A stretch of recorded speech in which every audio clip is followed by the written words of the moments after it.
اسلام جو بڑا کنزرویٹو ہے، اسلام بڑا شدت پسند ہے، اسلام بڑا جو دقیانوس ہے۔ تجھے کیا ہوا ہے؟ سارے رکھ رہے ہیں، تو تکلیف ہے تجھے کوئی؟ یہ جو آپ نے سوال کیا ہے کہ انسان جو ہے وہ اسلام جو ہے انسان کی فطری ضروریات کا خیال کیسے رکھتا ہے، روزے کے بارے میں یہ تفصیلی رکوع آیا ہے جو سورہ بقرہ کا ہمارے نزدیک 183 نمبر آیت 183 سے اس کا آغاز ہوا ہے، دوسرے پارے میں آئیے۔ اس میں اللہ تبارک و تعالیٰ نے بڑی خوبصورت بات کی ہے۔ جب اللہ تعالیٰ نے روزے کی فرضیت کی نا تو کہا ایام معدودات، چند گنے چنے دن ہی تو ہیں، اور پھر آگے فرمایا فمن کان منکم مریضا او علی سفر فعدۃ من ایام اخر وعلی الذین یطیقونہ فدیۃ طعام مسکین فمن تطوع خیرا فهو خیر لہ وان تصوموا خیر لکم ان کنتم تعلمون۔ یعنی بیمار ہے، اگر کوئی سفر میں ہے، وہ اپنی فطری ضرورت ہے، کوئی کاروباری ضرورت کے لیے سفر کر رہا ہے،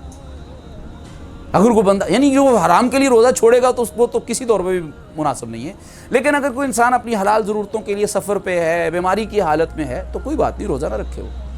ابھی بیمار ہونا انسان کی فطری کمزوری ہے، فطری مجبوری ہے، اسلام نے خیال رکھا ہے اس کا۔ یہ جو کہا جاتا ہے اسلام جو ہے وہ بہت باشعور، بہت حکیم، بہت مدبر، بہت دانا و بینا ہستی کی طرف سے نازل کر رہا ہے۔ یہ کوئی دیوانے کی بڑھ نہیں ہے کہ دیوانہ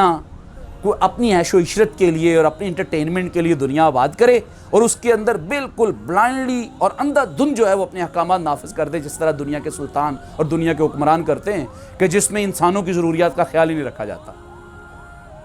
انسانیت بلک رہی ہوتی ہے اور وہ سلطان اور وہ حکمران اور وہ گماشتے اپنی مرضی کے حکم نامے جاری کرتے ہیں، جن کا انسانیت کی ہمدردی اور فلاح و بہبود سے دور دور تک کوئی تعلق نہیں ہوتا۔ لیکن یہ اللہ تبارک و تعالیٰ نے دیکھیں اس چھوٹے سے معاملے میں، بظاہر چھوٹے سے معاملے میں بھی، روزے کے معاملے میں بھی اندازہ کریں کہ انسانوں کی انڈیویجول سٹیج پہ جا کے کیا کیا ہے، بیماری کا خیال رکھا۔ یعنی دیکھیں انڈیویجول کو ایڈریس کیا ہے، انڈیویجول کیا کلیکٹیو فورم پہ ہی ہے، لیکن انڈیویجول کی ضرورت ہوگی نا، بیماری تو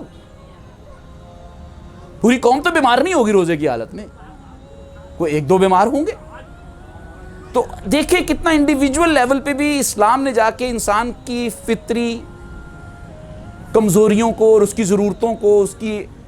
جو احتیاجوں کو کس طرح ملحوظ خاطر رکھا ہے۔ تو اسی لیے اسلام کے بارے میں یہ جو الزام لگتا ہے کہ اسلام جو بڑا کنزرویٹو ہے، اسلام بڑا شدت پسند ہے، اسلام بڑا جو دقیانوس ہے، یہ انسانوں کی جو ہے نا وہ ضرورتوں کا خیال نہیں رکھتا، اسلام سے زیادہ کوئی انلائٹنڈ نہیں ہے، کوئی روشن خیال نہیں ہے، روشن دماغ نہیں ہے۔ انسانوں کی ضروریات کا خیال رکھنے والا اور کوئی مذہب نہیں ہو سکتا، دین نہیں ہو سکتا، کہ جو انسان کی روزہ داری کی حالت میں بھی ساری انسانیت روزہ رکھ رہی ہے تو وہ یہ کہہ کے نہیں بیمار سے بھی روزہ رکھواتا کہ تجھے کیا ہوا ہے، سارے رکھ رہے ہیں، تو تکلیف ہے تجھے کوئی؟ نہیں، وہ کہتا ہے ہاں تو بیمار ہے نا، بس تو روزہ چھوڑ دے، بعد میں کفارہ ادا کر لینا۔ تو اسلام ایک بہت ہی آئیڈیل قسم کا کوڈ آف کنڈکٹ ہے کہ جو انسانیت کے ساتھ ایسا کنڈکٹ رکھتا ہے کہ انسانیت کی فطری کمزوریوں، ضرورتوں کو خیال رکھتے ہوئے ان کو کنسیشنز دیتا ہے، سہولیات دیتا ہے، ان کو پلے دیتا ہے، ان کو پوری سپیس دیتا ہے، اور ان کو کہتا ہے ٹھیک ہے اپنی سپیس کے اندر ہی رہتے ہوئے تم کھیلو۔